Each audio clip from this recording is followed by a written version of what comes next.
आजचा कार्यक्रम सुरू होत आहे त्याकरता परमपूज्य गुरुमाऊली ज्यांच्या सानिध्यात आपल्याला कार्यक्रम सोहळा पार पडत आहेत तशा गुरुमाऊलीचं स्वागत श्री एकनाथजी चौधरी वायगाव यांनी करावं अशी मी त्यांना विनंती करतो.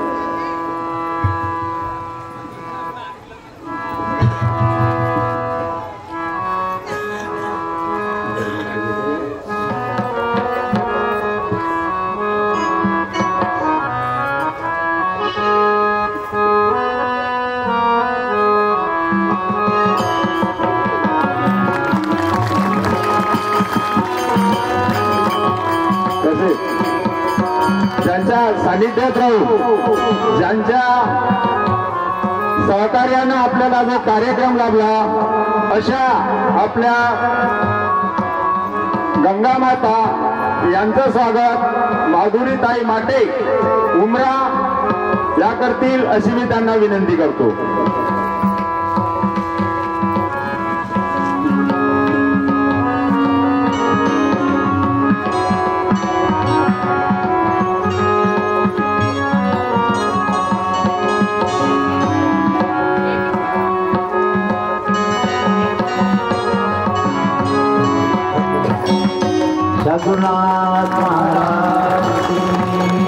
तसेच आज आपल्या कार्यक्रमात लाभलेले ओम श्री गंगामाता देवस्थान सोनुर्ली या देवस्थानचे संस्थापक श्री उत्तम बाबा बडगे यांचं स्वागत संजय भाऊ दुर्गे करतील अशी मी त्यांना विनंती करतो. सद्गुरुनाथ महाराज की जय.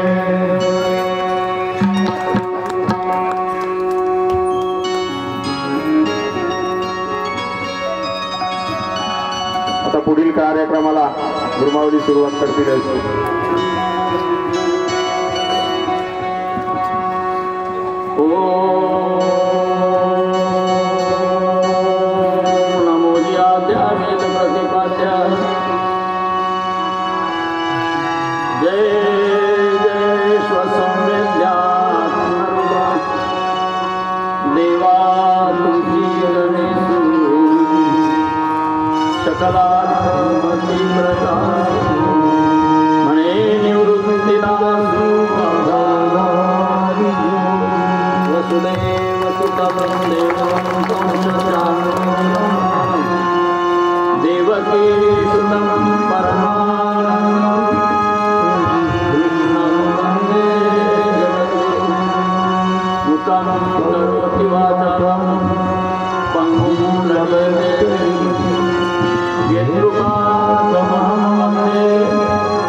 अमृताच्या गुरुकिल्लीचा वर्षाव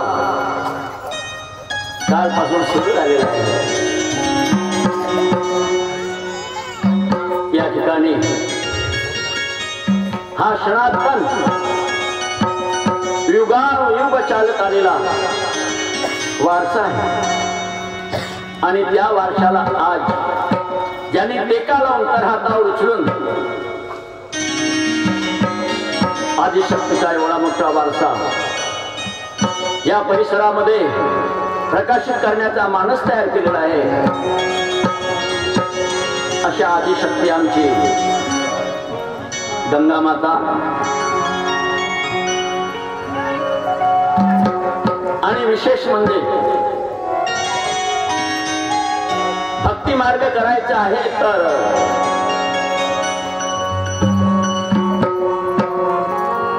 प्रपंच त्यागायची गरज पडत नाही। प्रपंच न त्यागताही आपल्या पतीच्या सानिध्यामध्ये राहून आता या ठिकाणी उत्तम बाबा बळगे गंगामाईचे स्वामी आहेत, पती आहेत। नवऱ्यालाही सोडलं नाही, संन्यासही सोडला नाही। प्रपंच करोनी परमार्थ करावा, पाय न ठेवावा मार्गी। प्रपंचात राहून परमार्थ कशा करावा हा गंगामाईच्या जीवन चरित्रामधून एक मोठा संदेश आहे आजच्या समाजाला की नका त्यादू रांडा पोरं बांधा सोप्या माळ्या घर आलिया अतीता आदर याहुनी धर्म। आणि त्या सोनवली गावला जो मोठा देवस्थान आहे तिथला वारसा आता ते उत्तम बाबा बडगे उत्तम प्रकारे चालवित आहेत आणि गंगा मात्र जगाच्या कल्याणा आपला वारसा गावागावात खेड्यापाड्यात संपूर्ण महाराष्ट्रामध्ये उज्ज्वल करीत आहे। कारण श्वेता कारणे संगती साधूची भावे भक्ती हरीची भेटीचे हरी देते संत संत देते हरी। अरे बाबा देव कुठं पाहतो? जिथं संत आहे तिथं देव आहे, जिथं देव आहे तिथं संत आहे। हरी देते संत संत देते हरी ऐशे वेदच्या पण मित्रांनो आपण जन्मास आलो, देवाला करारनामा करून दिला, देवा मी तुला विसरणार नाही। परंगी लागता धरतरी पडली सोहम शब्दाची विसरी, अरे कोहम शब्द विकासला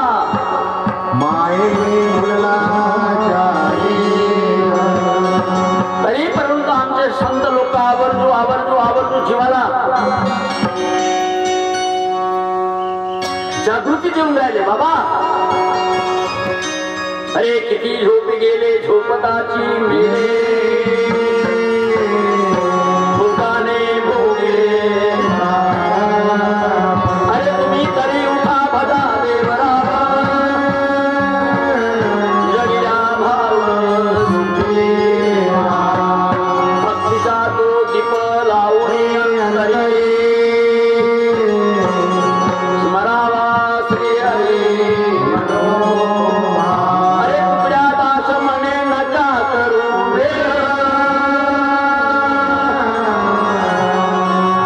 बालपण गेलं खेळण्या कुदण्यामध्ये, तरुपण गेलं विषयामध्ये, म्हातारपण गेलं, डोंगरे गेले, हात गेले, पाय गेले, दात गेले, दाळा गेले, कान गेले, डोळे गेले। केव्हा करणार? आणि ते जर केलं नाही तर चुकल्यावर मग पुन्हा 84 लक्ष एवढीच्या बंधनामध्ये कुत्रा व्हावा लागेल। रातभर या नदीच्या किनाऱ्यावर झोपण्याला लागेल। आज एवढा मोठा सुंदर नरदेह, या नरदेहाची किंमत काय करून राहिलो तुम्ही? भगवान गोपाल कृष्ण अर्जुनाला सांगतात, अर्जुना अरे हा नरदेह सामान्य नाही दिला भगवंतांनी तुम्हाला। मेरू पृथ्वी तुल्ले दिदले सुवर्ण, एखाद्या पर्वताच्या वजनाबरोबर सोन्याचं ढीग केलं आणि ब्रह्मदेवाला विनंती केली की ब्रह्मदेवा हा नरदेह पुन्हा मला तरी नरदेह दुर्लभ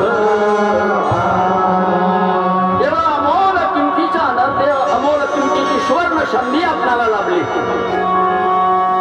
पण संसाराच्या पायी देव आठवत तरी आमचे संत वारंवार वारंवार यारे यारे लहान थोर यारे यारे लहान थोर यारे यारे लहान थोर यारे यारे लहान थोर लहान थोर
आईच्या उदरातून निघाला तर करदोरा नव्हता, शक्ती नव्हती. आज भगवंताच्या कृपेनं घर दार बिल्डिंग शेती वाडी नवरा बायको नातू बंधू पोर, अरे एवढा वैभव. ज्या देवाने एवढा मोठा वैभव दिला त्याचं नाव घ्यायला कोणी तयारच नाही. माझे माझे म्हणून फसलो व्यर्थ तुझ्या भजनी अंतर चुकला तुझा करा. बिचारा पक्षांना घर नाही, घरटा नाही, साहित्य नाही, अन्न नाही, धान्य नाही, तरी सुद्धा ते देवाला नाही विसरले. माणसाला एवढं दिलं तरी ह्या काळ्या डोईच्या बैमान राम खोड आहे. माणसानं माणसाला खाणं सुरू केलं आहे. पशुपक्ष्याचे करपाय एक गेला का माग माग जातात, पण माणूस जंगलामध्ये वाघाच्या अस्वलाचा भीतीवाद लागत नाही, पण माणूस एखादा दिसला ना आज जंगलामध्ये काय सांगता येत नाही. तरी एवढं वैभव राहू नये, चारही गोष्टी घरी उपलब्ध राहू नये, देवानी मला एवढं दिलं. अरे किती लोक गेले, कोणी 10 वर्षातच मेले, कोणी 20 वर्षात, कोणी 30 वर्षात, कोणी 40. आजा गेला पंजा गेला बाप मसनात गेला रे, देखत देखत नातू बंधू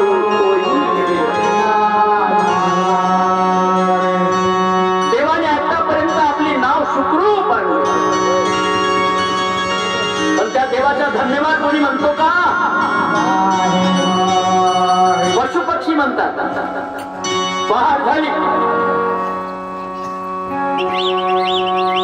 बघा, पहाट झाली की पशुपक्षी चावडे बगळे चिमण्या देवाच्या भजन.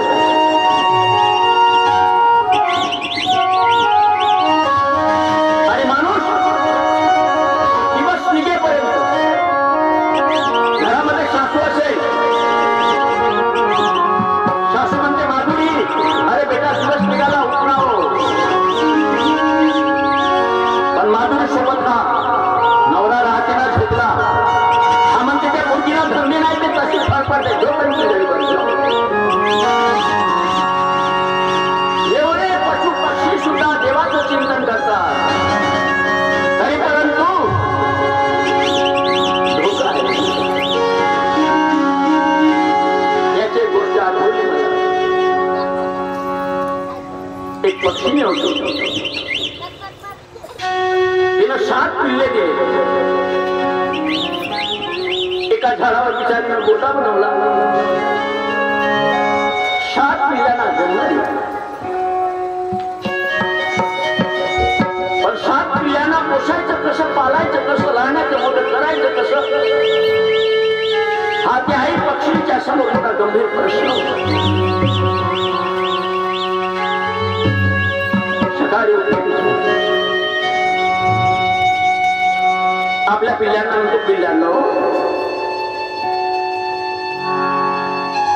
बेटा या घरट्यामधून बाहेर जाऊ नका.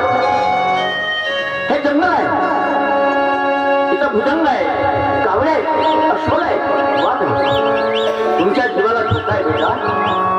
मला येईपर्यंत या घरट्यामध्ये मी येते, लवकरच येते, अरण्यामध्ये जाते आणि तुमच्यासाठी पोटाचा चारा म्हणून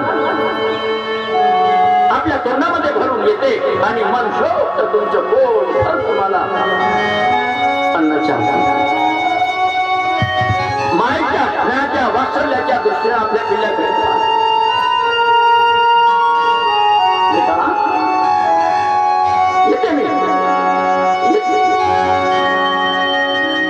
मी पक्षी उडी मारते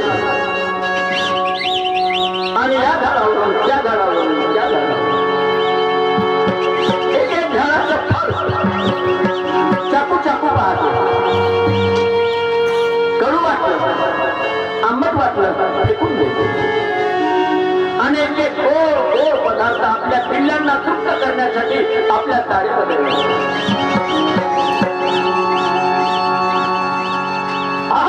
दुर्गावनी रमविलेशकारी जना. अरे कुठं मज मारतील नचंडी मनी.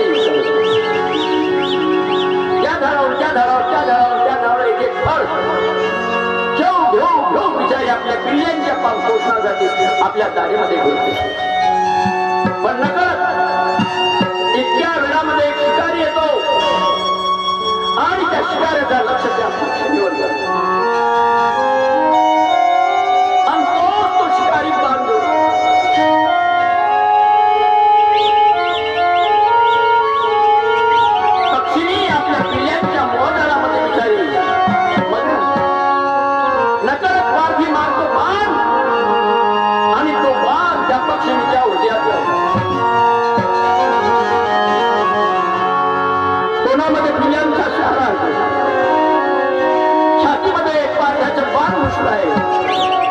आणि ते पक्षी तरफडत तरफडत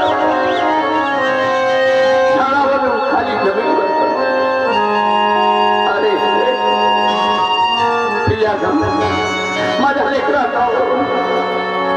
काय मनाला फुलली जगात सरली प्रिय लेकरा.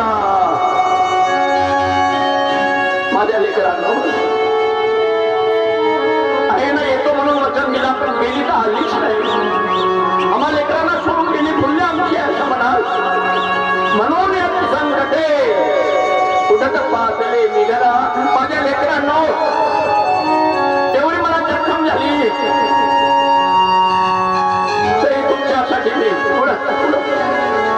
ती पक्षीने बिचारी तरफडत तरफडत तरफडत मला खाली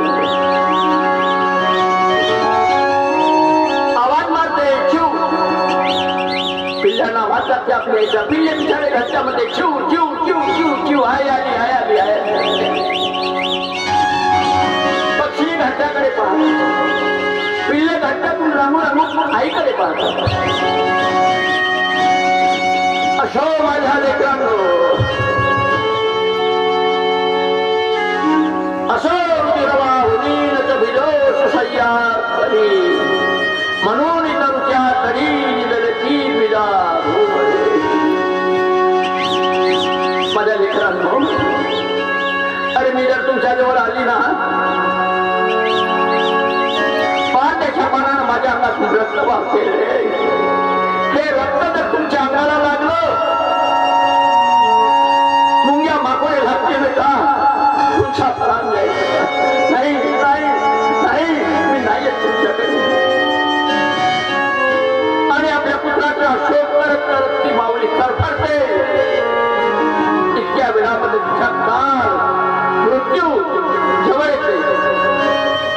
मातीत ते पसरले अतिरम्य पंख गेले वरी उदरपा नूर दिसते.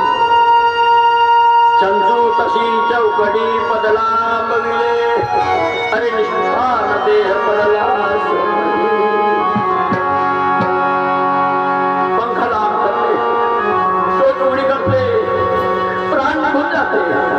पिल्ले निघाले घरच्यामध्ये तरफडत तरफडत. आज मनुष्य प्राण्याची तीच गती. कित्येक बावल्या 9 महिने 9 दिवस गर्भामध्ये धारण करून देवाला विनंती करतात देवा मला मरणार दे पण माझ्या गर्भाचं रक्षण कर देवा. लहानाचं मोठं करते लग्न होते सुन घरी येते आपल्या पोरा सुराच्या सानिध्यामध्ये सुखानं आपला संसार करून देवाला विनंती करते. पण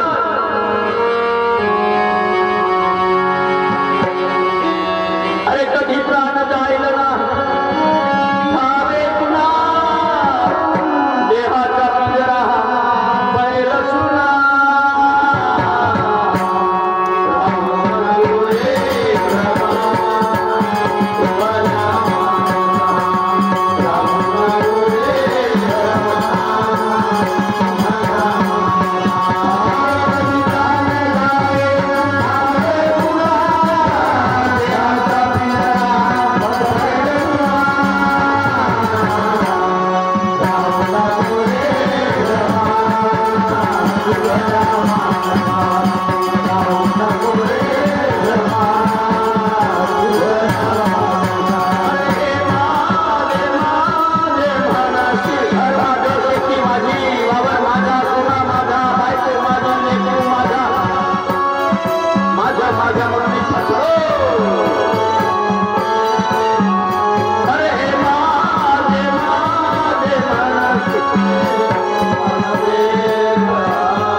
नवरा म्हणते माझी बायको, आई म्हणते माझा लेकरू, भाऊ म्हणते माझा भाऊ, बहीण म्हणते माझा भाऊ.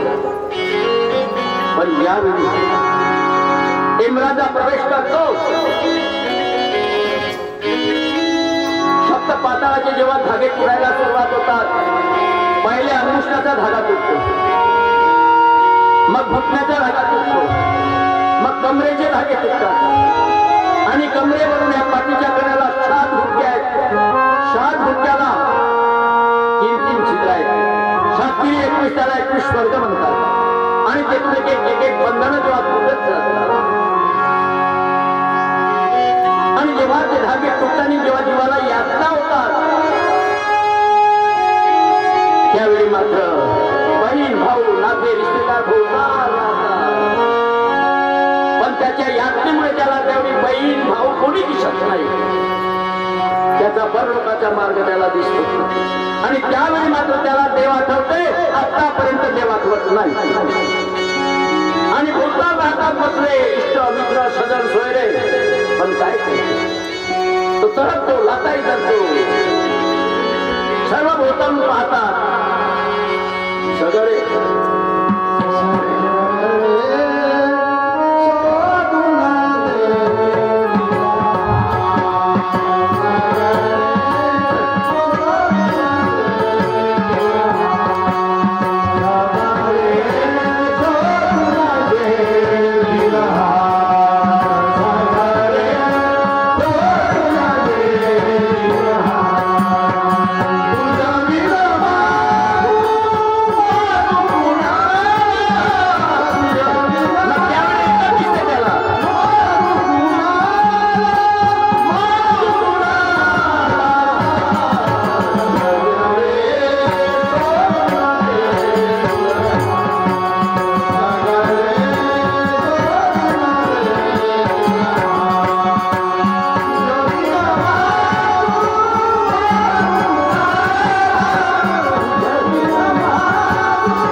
मोठे आमचे संत. एक स्त्री वर्गातून सुद्धा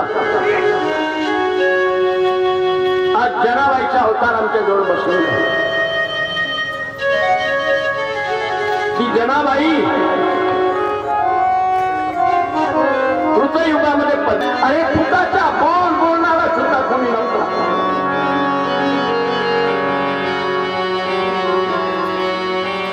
तरी त्या जनाबाईनं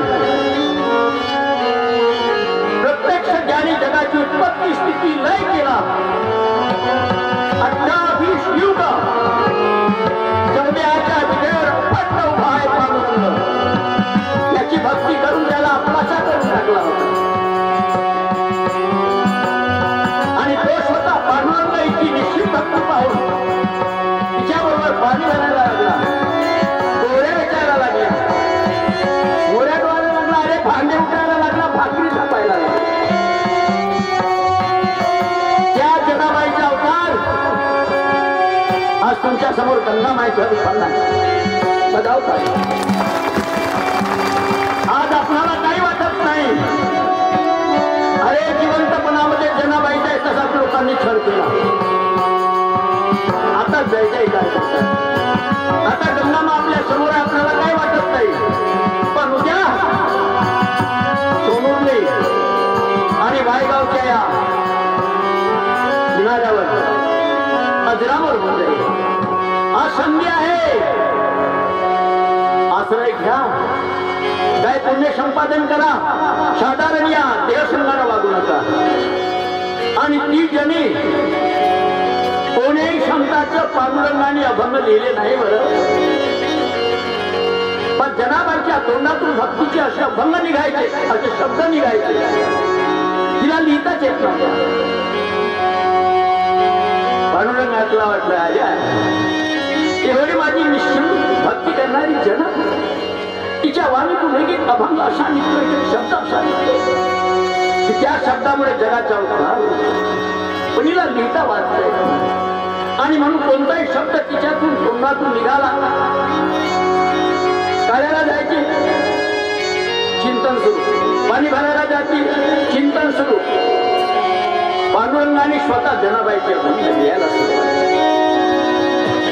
आणि ती जना आपल्या अभंगातून त्या पांडुरंगाचं वर्णन करते. बाबा, अरे माझा पांडुरंग असा निसंग नाही. माझा पांडुरंग तुमच्यामध्ये, माझ्यामध्ये, लेकरा बाळामध्ये, साधू संतांमध्ये, चोर डाकू बदमाशामध्ये सुद्धा व्यापक झाला. आणि ती जना फार सुंदर वर्णन करते त्या पांडुरंगाचा.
परमहंस महान पुरुष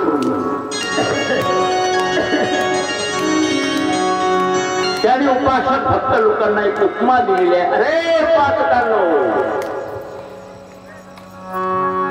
स्वतःला संत म्हणून घेता त्या विठ्ठलाचं, त्या पांडुरंगाचं, त्या भगवान कृष्णाचं, रामचंद्राचं भजन करता, कीर्तन करता, चरित्र सांगता. पण अरे उपासकांनो, तुमच्या उपासकापेक्षा कुत्रे बरी, कुत्रे बरी, कुत्रे बरी. कारण कुत्र्याचा मालक रात्री बेरात्री कोणत्याही वेषांतरामध्ये आला, अंधारामध्ये अर्ध्या रात्री जरी आला, कोणताही रूप धारण करून आला तरी कुत्रा आपल्या मालकाला बरोबर. जरी त्यानं बायकोचा लुगडा नेसला, कोणताही रूप धारण करून आला तरी कुत्र्याला आपल्या मालकाची बरोबर ओळख, बरोबर झेपू घालून कुत्रा जाते. पण अरे उपासकांनो, तुमच्या देवानी, तुमच्या पांडुरंगाने जरासा रूप बदलवला, स्त्रीचा रूप घेतला, पुरुषाचा रूप घेतला, की तुम्ही माझा आणि तुझा वादविवाद करून कुत्र्यापेक्षा एकामेकाची भांडण सुटता. आणि म्हणून उपासकांनो, तुमच्यापेक्षा कुत्रे बरी म्हणा. पांडुरंगे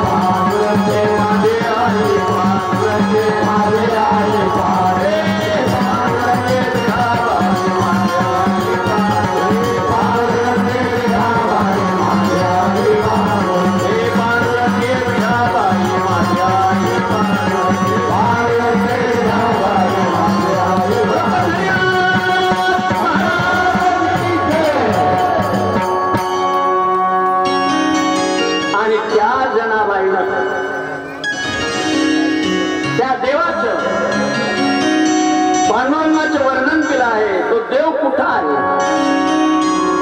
ऐका. अरे शून्यावरी शून्य आहे, इसका ताल सुर डाऊन बहर बेलण्यासारखे नाते तुझे तोड़े ताल, दुनिया राखे उसका मान. अबे सावधान, बकरे की माँ दुआ मांगेंगी कब तक, घाटी तो सुरा घास. जनाबाई आपल्या भंगवाणीतून म्हणते, तो माझा पांडुरंग, माझा देव कुठं आहे. अरे शून्यावरी शून्य, तयावरी शून्य, प्रथम शून्य रक्त वर्ण. नामदेव महाराजांनी दिलेली दीक्षा जनाबाईला झाली होती आणि त्याचा एवढा अनुभव जनाबाईला आला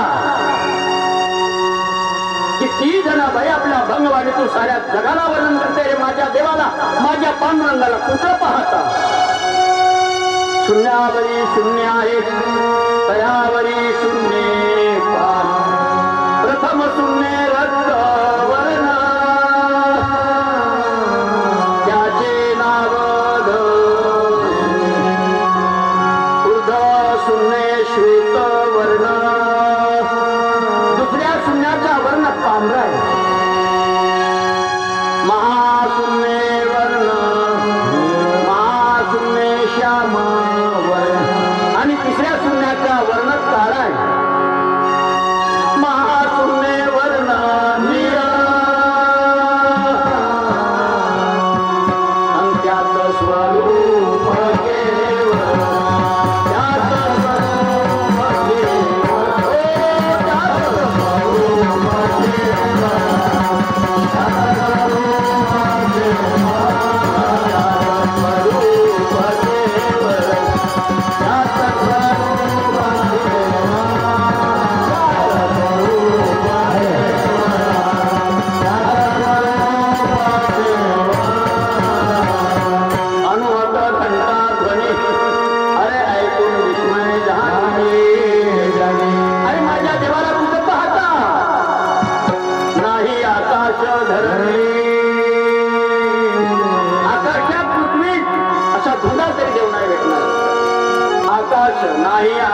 स्वरूपाचे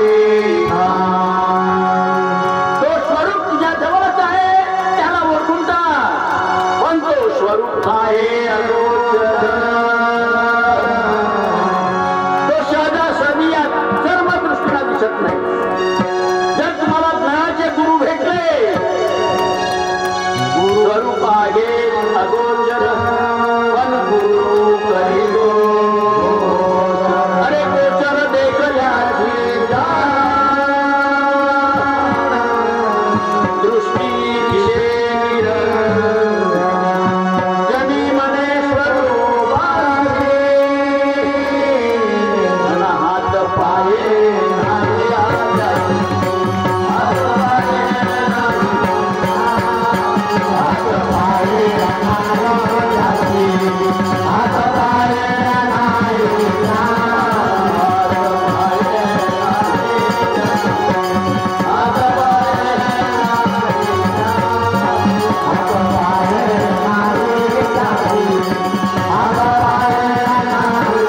आणि केव्हा जनाबाईची देवरूप दृष्टी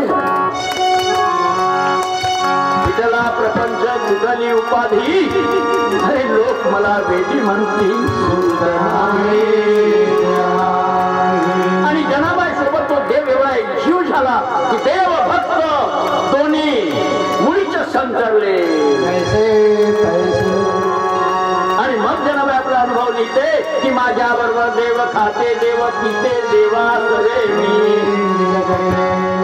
देव देते देव घेते देवा सवे व्यवहार दे अरे देव ये दे देव तिथे देवा विन नाही जनी मने विठाबाई अरे भगवी उल्लास ज्योत जमगली बाजा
शतसंगत मिळत नाही ना. आणि या शतसंगीतीच्या तरी बहाण्यानं आपल्या भक्त लोकांचा उद्धार व्हावा. अरे तुलामध्ये माझ्या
ब्राह्मण गोवा गेले. डोंगरी या महाराज बसा झाली कथा वगैरे आटोपली. पूजापाठ झाला गंगाबाईच्या आश्रमामध्ये. ओ झालं.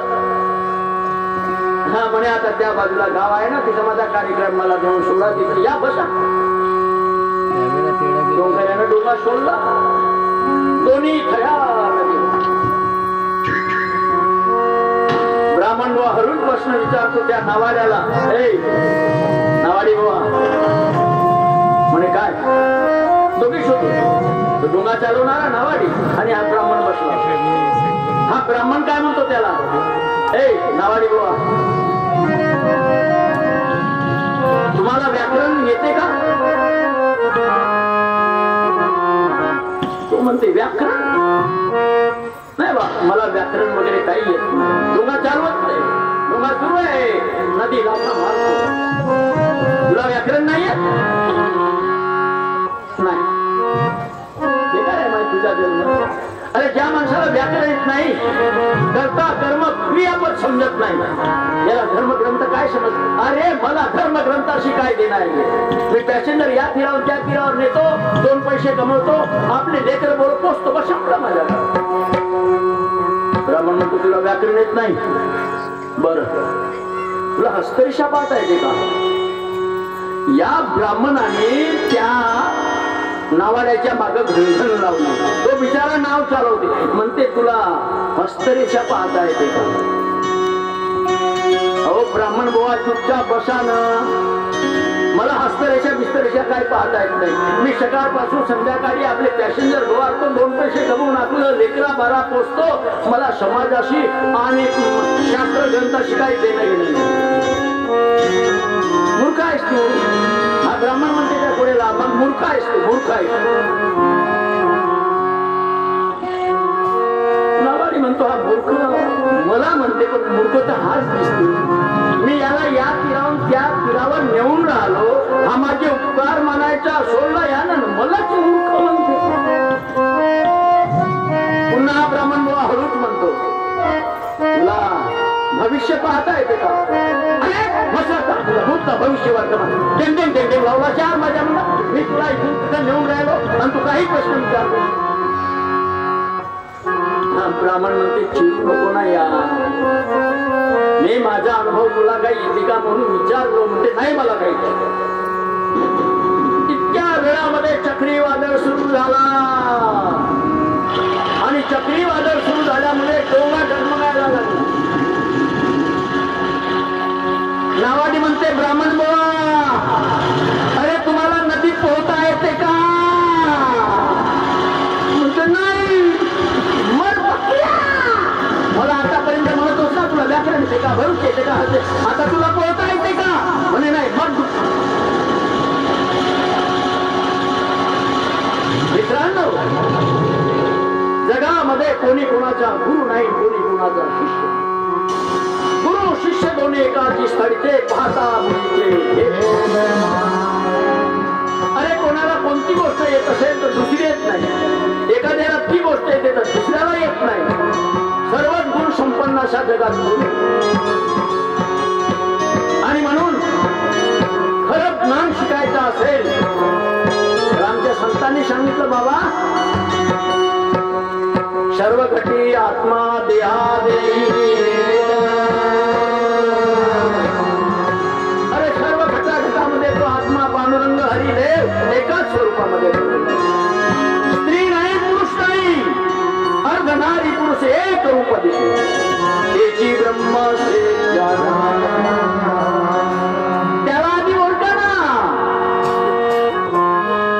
आणि देव कोणाचा आहे? देव कोणाचा उभा आहे? आमच्या संतांनी एकच सांगितलं, अरे भाविकाच्या मेळात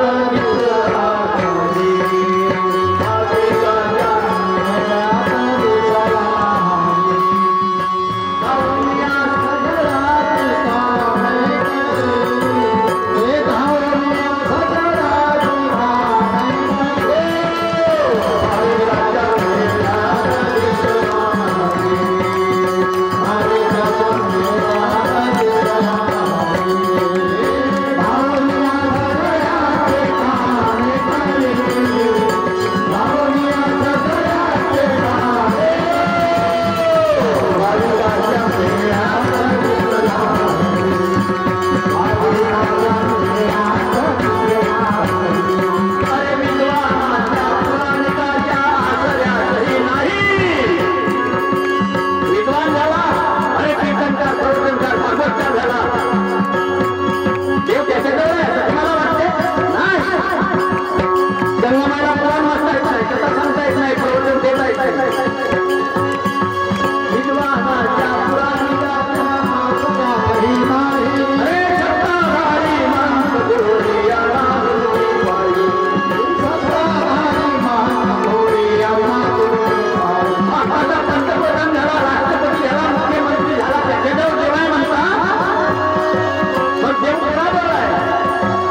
त्याच्या समोर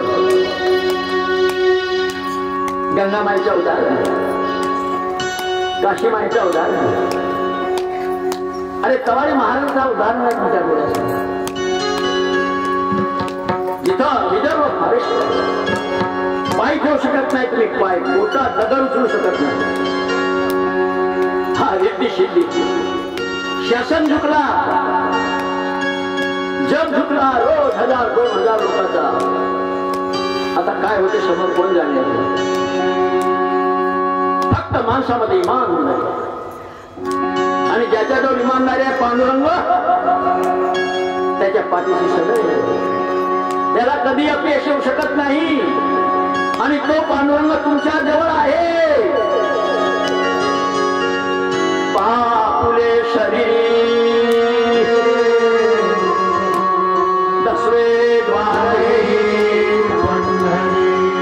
अरे सोहम ब्रह्म मिटे बर्वे शोधावे. आणि गुरु मिळाले असतील, दसवदार शोधला असाल तर मग भाव काय, भाव धराती अनरिद्धी सिद्धी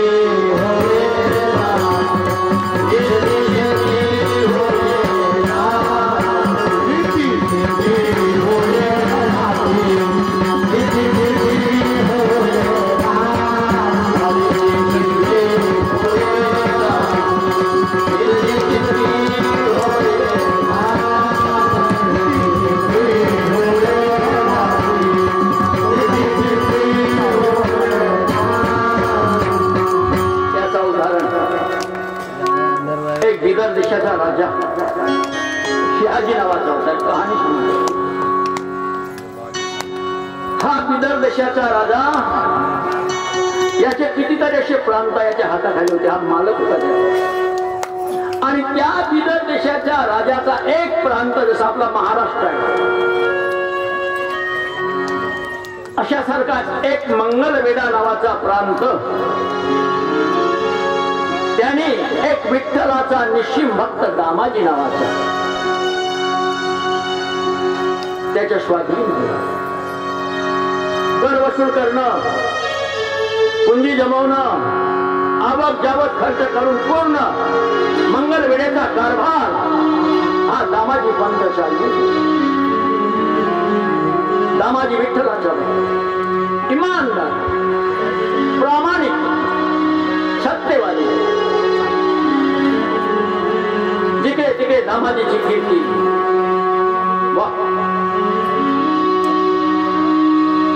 पण दैवगती ही न्यारी अक्कल काय. त्या मंगलवेढ्यामध्ये एक वर्ष पाऊसच पडला नाही, आणि पाऊस न पडल्यामुळे दुष्काळ पडला. पराठी गेली, सोयाबीन गेला, धान्य गेले, गहू गेले, दुष्काळ. लोक अन्नाला मोहताज झाले. एक वर्ष गेला, दुसऱ्या वर्षी तरी शेतकरी म्हणतो आता पाऊस पडेल, दुसरा वर्ष दुष्काळीतच. तिसऱ्या वर्षी तरी पाऊस पडेल, पण तिसऱ्याही वर्षी चूक. मंगलवेढ्याची जनता अन्नाला मोहताज.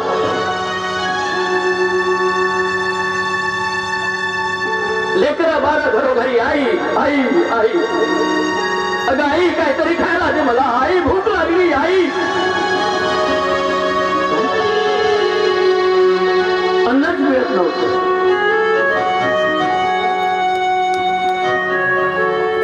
एका ब्राह्मणाच्या घरी 4 दिवस झाले अन्नाचा कण नाही. बायको एका बाजूला, लेकरं एका बाजूला, डोक्यावर हात मानून आई आपल्या मुलांना उराशी धरून रडते. मुलं म्हणतात आई आई मला चक्कर येते, आई अगं काहीतरी दे. काय त्या ब्राह्मणाला वाटलं आपल्या गावात कोणाच्याच घरी अन्न नाही, मागावं तरी कोणाला. राजा शहाजी, त्याचा दिवाणजी मंगलवेढ्याचा राज्यकारभार चालवतो. हा विठ्ठलाचा भक्त आहे, साधाय शिदाय दयाळू आहे आणि राजाची सर्व मालमत्ता गल्ले धानाचे कोठार भरले आहेत. आता लेकरा बाळांचा हा त्राईमाम प्रसंग पाहून त्याला सहन झाला नाही आणि तो दामाजीच्या मंगलवेढ्याला जाऊन पोहोचले. दामाजी, तुम्ही आमचे मायबाप आहात.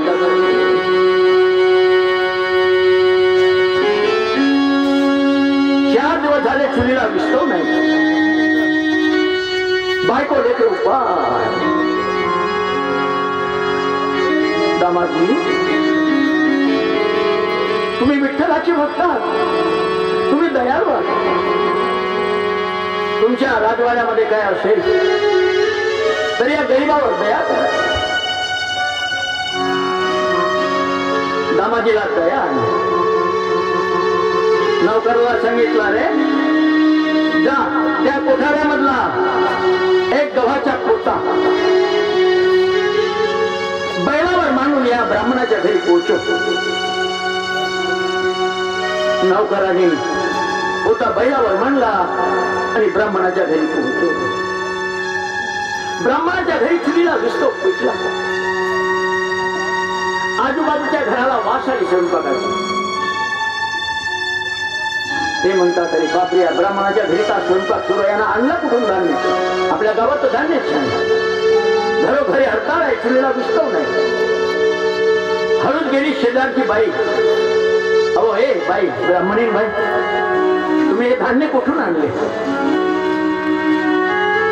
बाई, 4 दिवस झाला महाचुलीला विस्तव नव्हता, लेकर बाळ उपाशी मरत होते.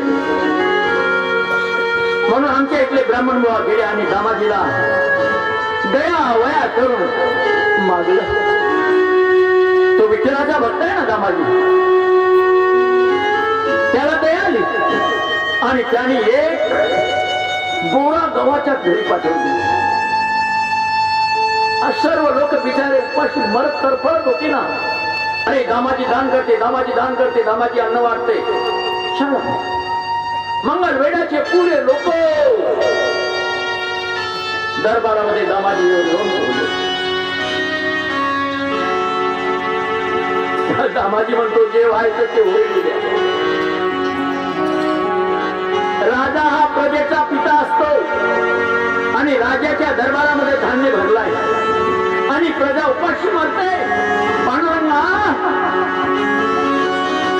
अरे या प्रजेला मी जर अन्न वाटलं तर काय पाप होईल मला?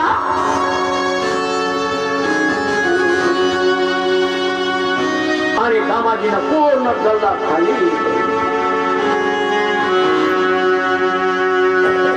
शहाजी राजाच्या गल्ल्यामध्ये जेवढं धान्य भरले होते पूर्ण दामाजीनं वाटले. पण शहाजी राजाचा एक गुप्त हेर फिरत होता. मुजुमदार, आणि त्या मुजुमदार नावाच्या शहाजी राजाच्या गुप्तहेराने जाऊन सांगितलं विदर्भ देशामध्ये, शहाजी, तो मंगलवेढ्याचा राज्य तुम्ही त्या दामाजीच्या स्वाधीन केला आणि त्या दामाजीला पूर्ण गल्ला खाली करून टाकला. शहाजी म्हणतो, नाही मुजुमदार, अरे माझा दामाजी हा विठ्ठलाचा भक्त आहे, प्रामाणिक आहे, सच्चिल आहे. तो मला विचारल्याशिवाय कधी काही करू शकत नाही. माय बाप, अरे मी प्रत्यक्ष डोळ्याने पाहिलं, पूर्ण गल्ला खाली करतो. राजाला वाटलं असं कसं होतं. राजाने घोड्यावर स्वारी केली आणि विदर्भ देशातून मंगलवेढ्याला येऊन पोहोचले. राजा म्हणतो नौकरांना, आणि झाडावर गल्ला तपासायला लागला. पूर्ण धान्याचे कोठार खान. दामाजी, कुठे गेले एवढे धान्य? महाराज, तुम्ही राजा, राजा हा प्रजेचा पिता असावा. 5 वर्ष पाऊस पडलं नाही त्यामुळे लोक उपाशी तरफडत होते. माझ्याकडे आले, मला दया आली आणि या दयेच्या पोटी मी सर्व धान्य गरीबांना वाटून, गोरगरिबांना वाटून.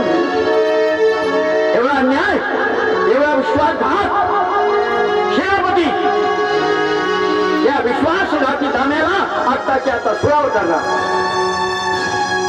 हा कशाला विठ्ठलाचा भक्त आहे? हा अपराधी, हा गुन्हेगार आहे, हा चोर.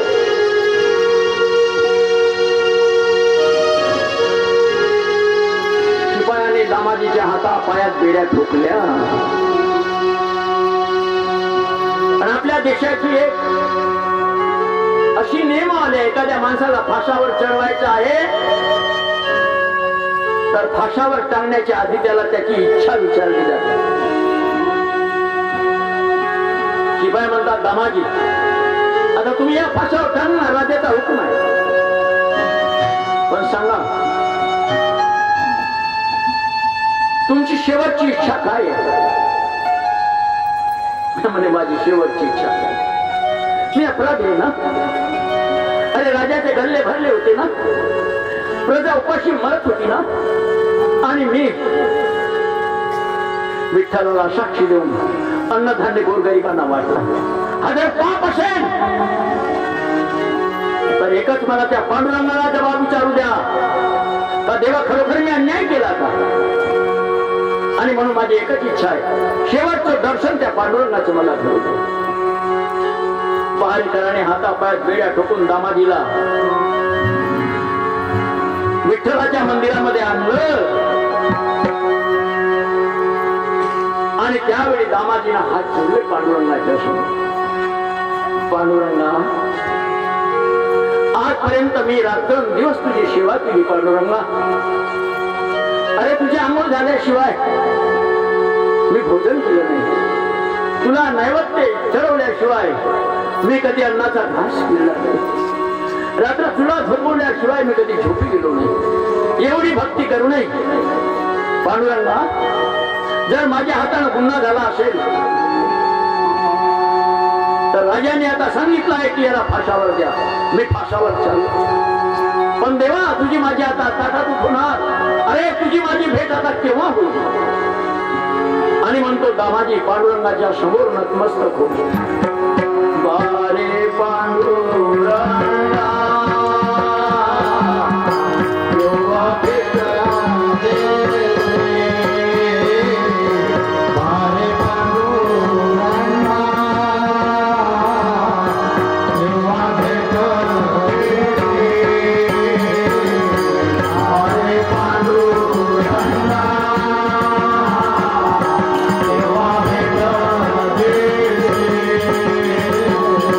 Bye.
धरी माझी आस तरी मी त्याचा सर्वनाश तरीही जो धरी माझी आस त्याचा मी दासा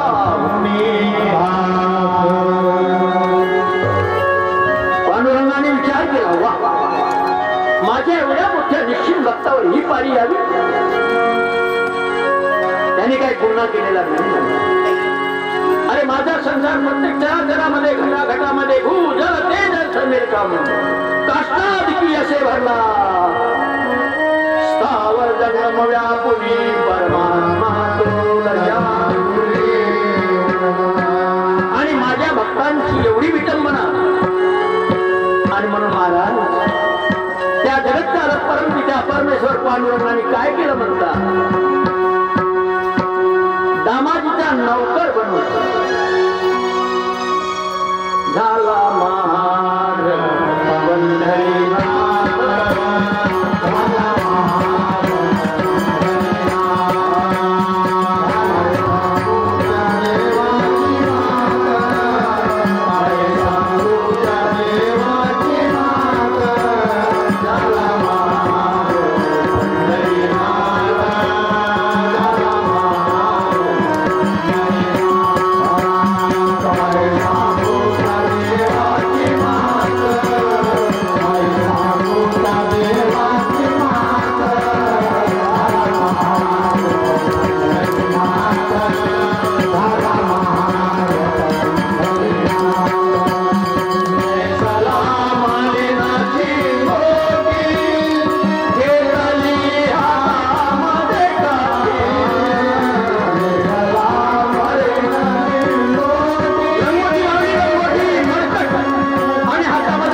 आणि त्याचा नौकर तो तर माझ्या नौकर होता ना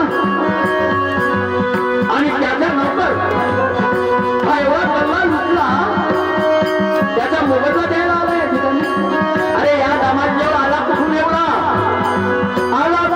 म्हणता बरोबर त्या नौकर रूपी पांडुरंगाने काय केलं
पत्रिकी संपत्ती आली.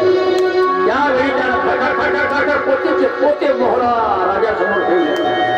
राजा हा मोहरा मोर आणि दामाजीला जेवढा तुझ्या गल्ला रुपला जेवढ्या पैशाचा मोबदला तू काढ आणि बाकीला वापर दे. मला पावती दे. माझ्या मालकाला हिशेब द्यावा लागेल ना. राजा म्हणतो दामाजीकडे एवढ्या मोहर. अरे मी हजारो प्रांत विकले तरी एवढ्या मोहरा माझ्याकडे नाही. आणि एक नौकर म्हणून घेतो तो पांडुरंगाचा भक्त दामाजी एवढ्या मोहरा. तोंडामध्ये गोड घातलं शहाजी राजांनी आणि खरखर शहावर शिरावून म्हटला. अरे बापरे, मी या एवढ्या मोठ्या निश्चित पांडुरंग भक्ताला आजपर्यंत नौकर मानलो. माझी चूक झाली, अपराध घडला. आणि त्यावेळी त्याला पश्चाताप झाला. राजा परत सुटला आणि दामाजीचे पाय धरले. दामाजी चुकलं माझं. दामाजी माफ करा. दामाजी तुम्हाला मी सर्वसामान्य माझ्या नौकर समजलो दामाजी, पण नाही नाही दामाजी. अरे तू पांडुरंगाचा निश्चित भक्त आहे, राजाचाही राजा आहे.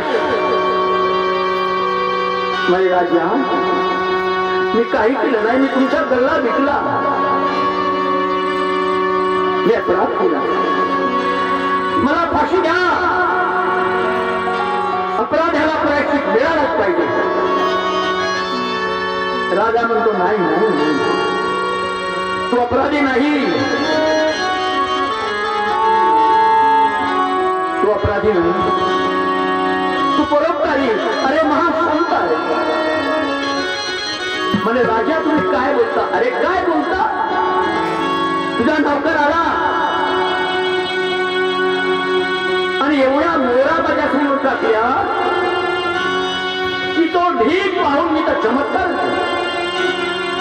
एवढी संपत्ती तुझ्याजवळ, एवढे नौकर चाकर तुझ्याजवळ. तेव्हा दामाजी विचार करायला लागला, हा नौकर आला कुठून, या मोहरा आल्या कुठून.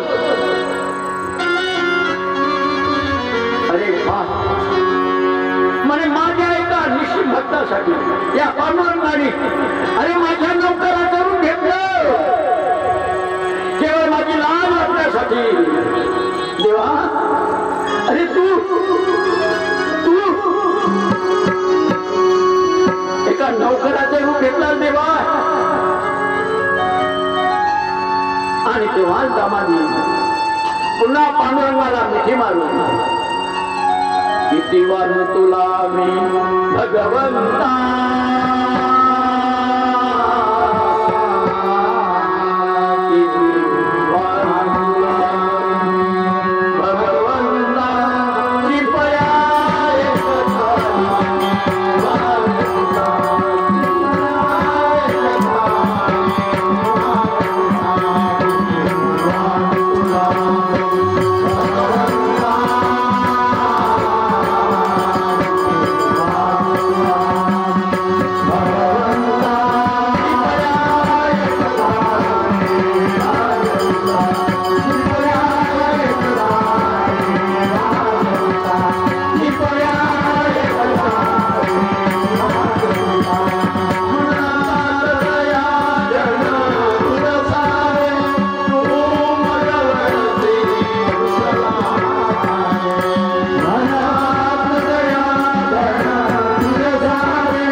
बसलो व्यासपीठावरून त्याचे गुणानुवाद ऐकवतो ही त्याची कृती. त्याच्याशिवाय घराचा पत्ता सुद्धा आलू शकत नाही. करे नाथविषयी कृपाळू देवाचे हो शिको जगाची. अरे बाळा कोणा केली अरे वादळी ती तरुवर उष्णकार मासे. अरे जीवन तो देव अज्ञानी लोकांसाठी अंधकारात अदृश्य रूपात विराजमान जैसा वायू सर्वात ठाई आहे परिकोटेचे टकरान आहे तैसाची भगवंत आहे सर्वा. आणि जर सद्गुरू मिळाले तुमची निश्चित भक्ती जर सद्गुरूवर जडली आणि सद्गुरूची एकदा कृपा झाली. सद्गुरू केल्यानं होत नाही. सद्गुरूची कृपा संपादन केल्याने ह्या गोष्टी करतात. की आज या ठिकाणी गंगा मा सद्गुरूची कृपा कशी संपादन करून राहील. नाहीतर तवाळे महाराज बळा हरेल माणूस आहे तुम्हाला सांगतो. 5 वर्ष झाले चारी प्रांताच्या लोकांनी एवढा हट्ट आदर केला पण तो कठोर तवाळे महाराज झुकला कुठं. गंगे तुझ्या तीराला मन हे निवांत राही अति शांत धारवा हे पाणी अथा.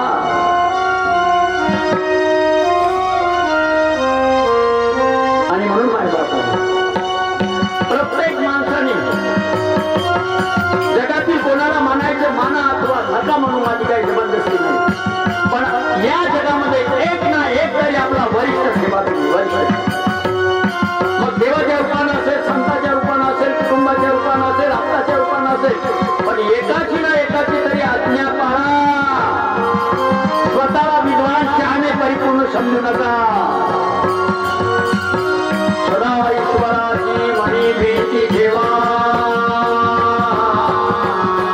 आई वडिलांचा सन्मान अरे गुरुची तुम्ही पाळली नित्य आज्ञा. अरे बोलण्याची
बसा सर्वांनी.